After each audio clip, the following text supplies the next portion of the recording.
اب یہ کلپ دیکھیں اور اس کلپ کو دیکھ کے اس ایلیوژن کو سمجھنے کی کوشش کریں، اور اس کلپ کے بعد میں انشاءاللہ اس ایلیوژن کو جو بڑے پیار اور محبت سے لوگوں کو دکھایا گیا ہے اور لوگوں کو بے وقوف بنایا گیا ہے، اس کو بریک ڈاؤن کروں گا انشاءاللہ۔ سارن، جی بابا۔ آپ کو ایک بات بتاؤں بیٹا، جی بابا۔ آپ کو پتا ہے نا، میں آپ سے کہتا ہوں کہ آپ بہت اسپیشل۔ جی بابا۔ آپ کو پتا ہے میں یہ بات کیوں کہتا ہوں؟ کیوں کہتے ہیں بابا؟ اس لیے بیٹا کہ جیسے جیسے آپ بڑے ہوں گے آپ کے لیے مشکلات میں اضافہ ہوتا جائے گا بیٹا۔ کبھی تو آپ کا دل چاہے گا کہ آپ بابا کی طرح کپڑے پہنو، باتیں کرو، مرد بن کے رہو، اور بابا کی طرح آفس جاؤ، بہت سارے پیسے کماؤ۔ اور شاید کبھی یہ بھی ہوگا کہ آپ کا دل چاہے گا کہ آپ امی کی طرح کلرفل کپڑے پہنو، بہت سارا میک اپ لگاؤ۔ یہ دونوں باتیں بالکل بری نہیں ہے بیٹا۔ آپ جیسے بھی رہنا چاہو گے میرے بیٹے رہو گے، اور بابا آپ سے ہمیشہ پیار کرتے رہیں گے بیٹا۔ یہ فیصلہ بیٹا آپ نے بڑے ہونے کے بعد کرنے کہ آپ نے کیسے رہنا۔ ابھی تو صرف آپ نے پڑھنا ہے اور بہت ساری ایجوکیشن حاصل کرنی ہے میرے بیٹے۔ جی بابا، پڑھنے کا تو مجھے بھی بہت شوق ہے۔ گڈ میرا بیٹا، ویری گڈ۔ اور مجھے آپ کی طرح بائک بھی چلانے کا بہت شوق ہے، اور مجھے جاب بھی کرنی ہے، اور بہت سارے پیسے بھی کمانے ہیں۔ شاباش میرا بیٹا، شاباش۔ بابا، آپ مجھے بائک چلانا کب سکھائیں گے؟ ہاں ضرور سکھاؤں گا، جلد سکھائیں گے۔ اپنی ذات، اپنی شناخت کا امتحان دینا دنیا کا سب سے مشکل امتحان ہے میری جان، اور تجھے اس امتحان کے لیے چنا گیا ہے۔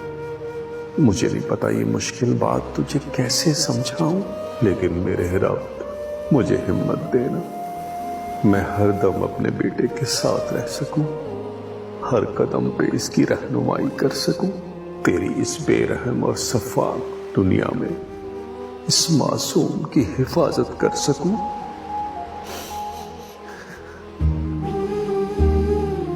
بابا، آپ رو رہے ہیں کیا؟ نہیں، بالکل نہیں، بالکل نہیں۔ اس سے پہلے کہ میں اس کلپ کو، جو کہ پاکستان کے مین سٹریم ٹی وی چینل کا کلپ ہے، آپ نے نام دیکھ لیا ہوگا، بریک ڈاؤن کروں، میں آپ کو پہلے دو ٹرمز کے بارے میں آگاہ کرنا چاہتا ہوں کہ یہ دو ٹرمز بہت ڈیفرنٹ ہیں جن کو ایک کر کے یوز کیا جاتا ہے، اور اس ڈرامے میں بھی بار بار کیا گیا، وچ از ٹرانسجینڈر اور انٹرسیکس۔ یہ دو الگ ٹرمز ہیں، لیکن ہمارا سادہ معاشرہ اس کو ایک ہی سمجھتا ہے۔ پہلے میں آپ کو بتاؤں انٹرسیکس کیا ہوتا ہے۔ انٹرسیکس، جس کو ہم خنثی کہتے ہیں، وہ ایک اراؤنڈ 0.018 لوگ ہیں پوری دنیا میں جو کہ they are born with ambiguous genitalia, یعنی جن کا مرد یا عورت کا جو جینیٹل آرگن ہے، یا جس آرگن سے انسان پیشاب کرتا ہے، یورینیٹ کرتا ہے، وہ ایمبیگوس ہوتا ہے، یعنی وہ واضح نہیں ہوتا، اس میں کچھ ڈیفارمٹی ہوتی ہے۔ یہ ایک اب نارملٹی ہے جو کہ انسان میں ہوتی ہے۔ تو یہ ہوتا ہے انٹرسیکس، جو ہم خسروں کے نام سے مشہور ہے، لیکن خسروں میں بھی میں آپ کو بتاؤں گا کہ اکثر خنثی نہیں ہوتے، اکثر مخنث ہوتے ہیں، ٹرانسجینڈرز ہوتے ہیں۔ میں اس پہ آؤں گا انشاءاللہ، ٹھیک ہے۔ اور یہ ایک اللہ تعالیٰ کی طرف سے اب نارملٹی ہے، جس طرح سے بائی برتھ لوگوں میں اب نارملٹیز ہوتی ہیں۔ فار ایگزامپل، ایک ہے کلیفٹ لپ جو ہوتا ہے، جو یہاں سے انسان، بہت سارے بچے دیکھے ہوں گے جن کا یہاں سے کٹ ہوتا ہے بالکل، اور ان کی جو چیز الگ ہوتی ہے، لپ جو ہے اپر لپ یا لوور لپ کبھی کبھی، تو وہ آپس میں جوڑ دیتے ہیں، ٹھیک ہے۔ اسی طرح سے ایک CHD ہے، اسی طرح سے CHD ہے کانجنٹل ہارٹ ڈیفیکٹ ہے، جس میں انسان کے دل میں سوراخ ہوتا ہے، یا ہارٹ کا ایک پورشن ڈیفیکٹڈ ہوتا ہے، جس کو بعد میں تھراپیز کے ذریعے، ایکسرسائز کے ذریعے، یا پھر سرجری کے ذریعے اس کو ٹھیک کیا جاتا ہے۔ اس طرح سے کلب فوٹ ہے، ایک انسان کا جو پاؤں ہے وہ ٹیڑھا ہوتا ہے انر سائڈ پہ۔ تو یہ کچھ ڈیزیز ہیں جو کہ ریزالو کی جاتی ہیں تھرو میڈیکل ایگزامینیشنز، ڈاکٹرز بیٹھتے ہیں، ان کو حل کر لیتے ہیں۔ تو جو انٹرسیکس ہے، جو خنثی بولتے ہیں ہم، یہ وہ لوگ ہوتے ہیں جن کے جو پرائیویٹ پارٹس ہیں وہ ایمبیگوس ہوتے ہیں، یعنی وہ مرد اور عورت کے دونوں ہوتے ہیں۔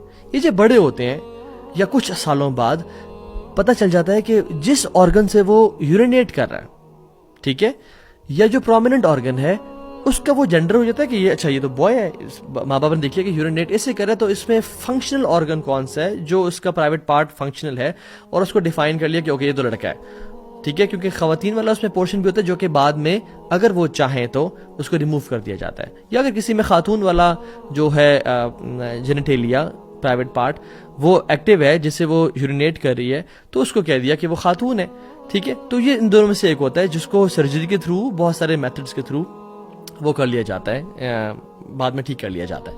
دوسرا ہے ٹرانسجینڈر کا جو ٹرم ہے, مخنث, ٹھیک ہے. یہ لوگ وہ ہوتے ہیں, آپ اس کو ایزیلی سمجھنے کے لیے ٹرانس کو نا آپ سمجھ لیں ٹرانسفارمیشن آف جینڈرز. پیدا ایک انسان بالکل مرد ہوا ہے, لیکن بعد میں اس کا دل چاہ کہ یار میں تو خاتون ہوں اندر سے, اور وہ خاتون بن جائے. یہ پیدا ایک انسان لڑکی ہوئی ہے اور بعد میں دل چاہتا ہے کہ یار میں بھی ان لڑکوں کی طرح یہ کروں وہ کروں, اور وہ پھر مرد بن جائے. سو وہ سمجھتے ہیں کہ جینڈر از ناٹ بائنری, یعنی دو جینڈرز نہیں ہوتے مرد اور عورت, وہ سمجھتے ہیں کہ بہت سارے جینڈرز ہوتے ہیں. اس کو بولتے ہیں جینڈر فلوڈیٹی, یعنی جینڈر کوئی دو نہیں ہوتے, جتنے مرضی جینڈر بن جائے, مرد عورت کوئر, یعنی مجھے نہیں پتا مرد ہوں عورت ہوں, میں جو مرضی بن جاؤں, کیٹ بن جاؤں, ڈاگ بن جاؤں, حتیٰ کہ میں یونیکارن بھی بن سکتا ہوں کہ اس کے ایسا گھوڑا جس کے سر پہ سینگ ہے.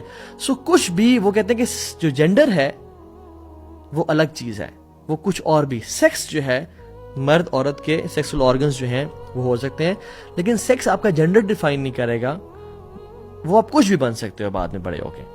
حالانکہ اسلام میں ہے کہ جو آپ کا سیکشول آرگنز ہیں مرد کے ہیں یا عورت کے ہیں, جو آپ کے پرائیویٹ پارٹس ہیں, وہی آپ کا جینڈر ڈیفائن کریں گے.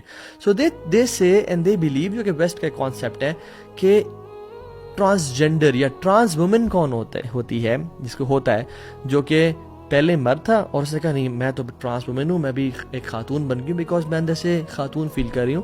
اور میں اس پہ آؤں گا کہ جو بچے فار ایگزامپل بچپن سے بہنوں میں پیدا ہوتے ہیں اور وہ تھوڑے سے ان میں ایسی چیزیں آ جاتی ہیں کہ وہ لڑکیوں کی طرح چلنا شروع ہو جاتے ہیں, ان کو تھیراپیز کے ذریعے, ٹریٹمنٹ کے ذریعے, جیسے فار ایگزامپل کچھ لوگوں میں کچھ سائیکولوجیکل ڈیزیز ہوتی ہیں, کچھ کلینکل ڈپریشن کا شکار ہوتے ہیں, کچھ بائی پولر کو ہوتے ہیں, ان کو ٹریٹمنٹس کی جاتی ہیں, ان کو میڈیکیشن کی جاتی ہے, ان کی تھیراپیز کی جاتی ہیں. اس طرح سے ان بچوں کی بھی تھیراپی کی جا کے ان کو بالکل ایک نارمل مرد کی طرح یا نارمل خاتون کی طرح جو ان کا پرائیویٹ پارٹ ہے بنایا جا سکتا ہے, ٹھیک ہے. لیکن اپنی کسی ٹریٹ کی وجہ سے یا اپنی سوچ کی وجہ سے کہتے ہیں کہ نہیں آج کے بعد میں یہ ہوں, اس پہ ہم بات کریں گے. This is completely wrong. So اس کلپ میں جو بتایا گیا کہ واٹ از یعنی رانگ ان دس کلپ, پہلی بات تو یہ ہے کہ اس کلپ میں پاکستان کے قانون کی دھجیاں اڑائی گئیں, اسلام کے قانون کی دھجیاں اڑائی گئیں, اور ہیومن نیچر جو اللہ تعالیٰ نے بنایا اس کی بھی دھجیاں اڑا دی گئی ہیں. سرراہ یہ ڈرامہ ہے جس میں سرنگ کا جو سپورٹیو سو کالڈ والد صاحب ہیں وہ اس کو انکریج کر رہے ہیں کہ بیٹا تم نے پریشان نہیں ہو رہا, تمہارے پہ بڑے مشکل وقت آنے والے ہیں, یہ معاشرہ بڑا ظالم ہے, اور جب تم بڑے ہو گئے تو تمہاری مرضی ہے کہ تم خواتین کا ڈریس پہن لو, ماما کی طرح ڈریس اپ ہو جاؤ, میک اپ کر لو, یا تمہاری مرضی ہے کہ تم فادر کی طرح ڈریس اپ کر لو, اور اس میں کوئی مسئلہ نہیں ہے بیٹا. اللہ اکبر. اگر تو وہ بایولوجیکل میل ہے, اگر تو وہ اس کے جو پرائیویٹ پارٹس ہیں وہ مرد والے ہیں, تو پھر یہ کیسے کہا جا رہا ہے کہ تم بے شک خواتین کی طرح ڈریس اپ کر لینا اور میک اپ کر لینا. عجیب واللہ. یعنی پاکستان کا جو قانون ہے وہ کہتا ہے ٹرانسجینڈر پرسنس کے جو پروٹیکشن آف رائٹس ہیں 2018 میں ایکٹ آیا تھا, اس میں امینڈمنٹس کی گئی تھی اور وہ اپروو کی گئی بائی دا سینٹ کی جو standing committee on human rights پہ, ٹھیک ہے. اس کو آپ پریشان ہو ان ورڈ سے, مینلی یہ اپروو کیا گیا لا ہے کہ جینڈر کی not be derived from internal feelings, کہ جو انسان کا جینڈر ہے وہ اندر کی فیلنگز آئیڈینٹیفائی نہیں کرتی, بلکہ اس کا جو فزیکل اپیرنس ہے, جو اس کے پرائیویٹ پارٹس ہیں, جو اس کی جینیٹیلیاز ہیں جن کو پرائیویٹ پارٹس بولتے ہیں, وہ ڈیفائن کرے گا اس کا جینڈر کیا ہے. تو ہاؤ کین اے پرسن سے کہ بڑے ہو کے تم جو مرضی بن جانا, عجیب. اور دوسری بات یہ ہے کہ اسلام بھی یہ کہتا ہے کہ یا ایک مرد ہوتا ہے یا عورت ہوتا ہے, تیسرا کوئی بھی جینڈر اسلام آئیڈینٹیفائی نہیں کرتا. اور ہم آیات اور احادیث دیکھیں گے آج, تو آپ نے کیسے کہہ دیا. دیکھیں ڈی این اے کے نا کچھ پیٹرنز ہوتے ہیں, ایکس ایکس ہے یا ایکس وائی ہے, ٹھیک ہے, خواتین و مرد کے لیے. لیکن کبھی کبھی ایسا ہو جاتا ہے کہ کسی بھی وجہ سے ایکس ایکس وائی اور ایکس وائی وائی بن جاتے ہیں, ٹھیک ہے, جس کو ہم نے خنثی کہا یا انٹرسیکس کہا, جن کے جینیٹیلیاز میں فرق آ جاتا ہے. تو ان کے ساتھ کیا کیا جائے گا, ہمارے قانون میں بھی ہے کہ ایک کمیٹی بٹھائی جائے گی ایکسپرٹس کی, ٹھیک ہے, جو کہ ان کے رائٹس کے تحت ان میں جنرل سرجن ہوگا